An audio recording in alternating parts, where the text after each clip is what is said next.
يسعد لي كل أوقاتكم حبايب قلبي، وأهلا وسهلا فيكم بفيديو جديد. كيفكن؟ إن شاء الله هيك الصيام تمام معكم، إن شاء الله هيك يا رب الله بيتقبل طاعتكم وصيامكم يا رب.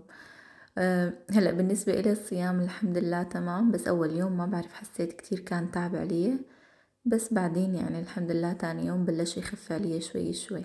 الحمد لله على كل حال، والله يتقبل طاعتنا يا رب. هلا أول يوم رمضان يا صبايا ما قدرت نزلكم فيديو لأنه كنت معزومة عند بيت أخي، فهذا الفيديو سجلته تاني يوم رمضان. يعني عم حاول إنه قدر الإمكان شارك معكم يوميات برمضان. هلا هون يا صبايا مثل ما شفتوا أول شي نقعت الرز، لأنه اليوم إذا الله راد راح أعمل رز ببازل.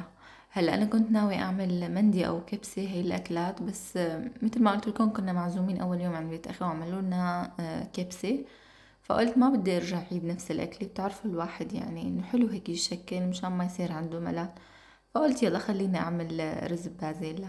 صح انه يعني اكلات الرز مثل بعضها، بس انه يعني النكهة عن نكهة بتختلف قد من كان. نقعت الرز وحضرت هدول الرقائق يا صبايا، حشيتهم وحطيتهم على جنب. قلت قبل الافطار بتقريبا بنص ساعة بقليهم. هني كتير هيك بيجوا رقاق وهيك، فانه الواحد بده يتأنى فيهم وهو عم يطويهم. حشيتهم جبنة نوعين وكتير كتير طلعوا طيبات. وهون يا صباي كمان عم بعمل طقة ماتد. اول شي حطيت كعك مثل ما شفتوا، وبعدين اللهم صل على النبي حطيت بصلة، نص بصلة، وكمان طحينة ودبس رمان ومعلقة دبس فليفلي. هلا نحن السفرة الرمضانية لازم تكون موجودة طقة ماتت على الأكل. وكمان هون صحي حطيت جوز. فإنه هاي الأكلة بالذات إنه كل يوم لازم تكون موجودة. فيعني سبحان الله بتلاقوا كل حدا إنه في إنه طبق لازم يكون موجود على الأكل. فخبروني انتو صبايا شو الأطباق اللي لازم تكون موجودة على سفرة رمضان. هون عم فرجيكم إياها إنه كيف طلعت. كمان بنضيف لها شوية مي حتى هيك، مثل ما بتعرفوا الكعك بغب مي كتير. فإنه لازم هيك نخففهم شوي بالمي حتى تنخفق معنا بقلب المكسر. وهلأ هون يا كمان يا صبايا قلت خليني أبلش علق على الفخاد، لأنه بدي أسلقهم وبعدين بدي أحمرهم وأحطهم على وجه الرز ببازيلا. فقلت إنه يعني خلص بس نعلقته على الدجاج مثل ما بتعرفوا بينسلق لحاله وما بياخد وقت كتير يعني، بس قلت خلص خليني أمن عليه مشان بس بده وقت حمره بالفرن. هون كمان يا صبايا عم جهز كوب بنية. هلا قلت بلا ما اقعد اعجنها على ايدي وافركها وهيك وتاخد معي وقت، خليني اعملها بالمكسر. عملتها بالمكسر يا صبايا، يعني عجبتني ما فيها شيء يعني، ودابت الحبة راحت نيفا. واللهم صل على النبي. وكمان حطيت سلقت بطاطاي وكمان رجعت فرمتها على المكسر، فانه سهلت علي شوي احسن ما اقعد ادعك على ايدي وتاخد وقت وكمان مجهود.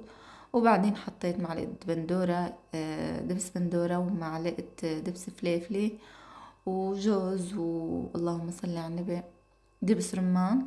وبعدين فرمت بصلي وحمستها وبزيت الزيتون ورجعت حطيتها فوق الكوبينية، يعني هاي آخر خطوة بنحطها. هون كمان قلت يعني بحب انه لما اعمل الشغلة خلاص جهزها بالصحن واتركها على جنب مشان ما ارجع لها. فكمان هون هيك حطيتها بهذا الشكل بقلب صحن التقديم، ويعني هيك قلت بزينها بالرمان، بتعرفوا بيعطي شكل بسيط. وقبل ما احطها على السفرة كمان بضيف لها شوية زيت على الوجه، لانه ما بدي احط من هلا الزيت، البرغل فورا بغب زيت. وهون بلشت بصحن الفتوش، كمان هذا من الأطباق اللي لازم تكون موجودة على السفرة الرمضانية. وبتعرفوا يعني الفتوش كل ما نوعنا بالخضرة أكتر كل ما بيطلع أطيب. فهيك عملت تشكيلة خفيفة بين بقدونس وملفوف وخس وخيار وبندورة، يعني الموجود عنا بنحطه للفتوش.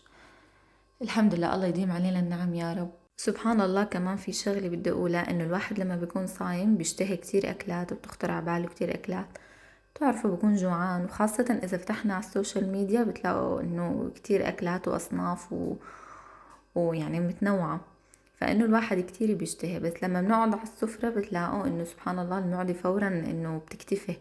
وكمان تعرفوا الصايم يعني بيكون طول النهار إنه معدته فاضي، ونجي إنه هيك نتقل عليها، فإنه ما منيح لجسمنا. فإنه هيك الواحد سبحان الله بيشتهي كتير أكلات وبحب يشكل وينوع. الحمد لله على كل حال، الله يقوينا هيك نقدر نصوم شهر رمضان ويتقبل مننا يا رب.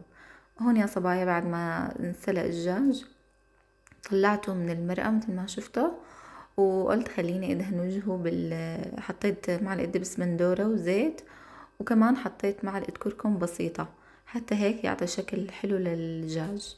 وهلا هون رح ادخلهم على الفرن.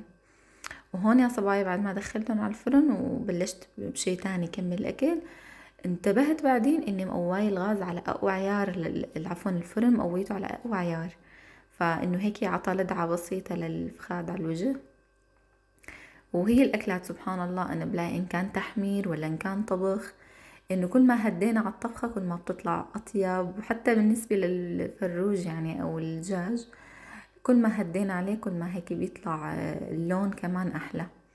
فيلا ما مشكلة. هون علقت على الرز مثل ما شفتوا.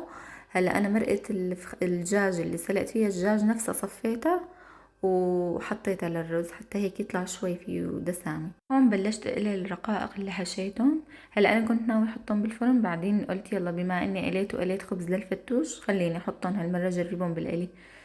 قليتهم وطلعوا كتير كتير طيبات عن جد الحمد لله، يعني ما غبوا كتير زيت، انا خايفاني كنت يغبوا كتير زيت.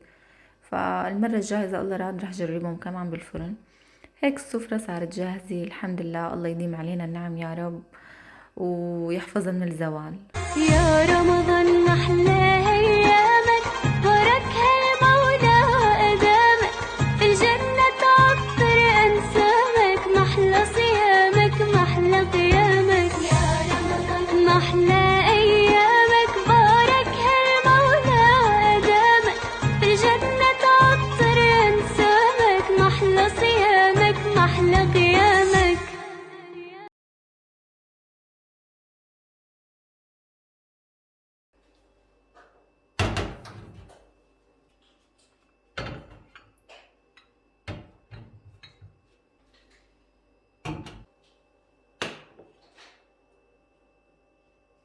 هلأ صار وقت فنجان القهوة يا صبايا. بتعرفوا يعني هذا الفنجان اللي لازم يكون سريع بعد الإفطار، فهيك عملت تنظيفي سريع على المطبخ وجليت وخلصت الحمد لله وعلقتهم فورا على القهوة. هلأ هون يا صبايا أنا عملت تمرية، كان عندي هيك كم قطعة بالفريزر، ففورا مديتهم هيك بشكل دائري وقليتهم وحطيتهم بالقطر. إن شاء الله لقدام رح أعمل معكم الطريقة. هاي الأكل يا صبايا بالذات ما بشتهيها غير برمضان، سبحان الله بلاقيها هيك كتير مناسبة لأجواء رمضان. فهون هيك خليت القهوة مثل ما شفتوا بعد ما شلتها عن الغاز ضلت هيك بتضل انه وقت حتى ترقد، يعني بتضل عم تغلي حتى لو رفعتها بجوز لانها ازاز. فهي الأكل ان شاء الله مثل ما قلت لكم رح لقدام رح نزلها وتجربوها ان شاء الله رح تعجبكم. ولهون فيديو اليوم بيكون خلص، ان شاء الله يا رب يكون نال اعجابكم. لا تنسوني من دعواتكم الحلوة، الله يسعدكم يا رب، بحبكم كتير كتير، انتظروني في فيديو جديد بروتين جديد بأمان الله.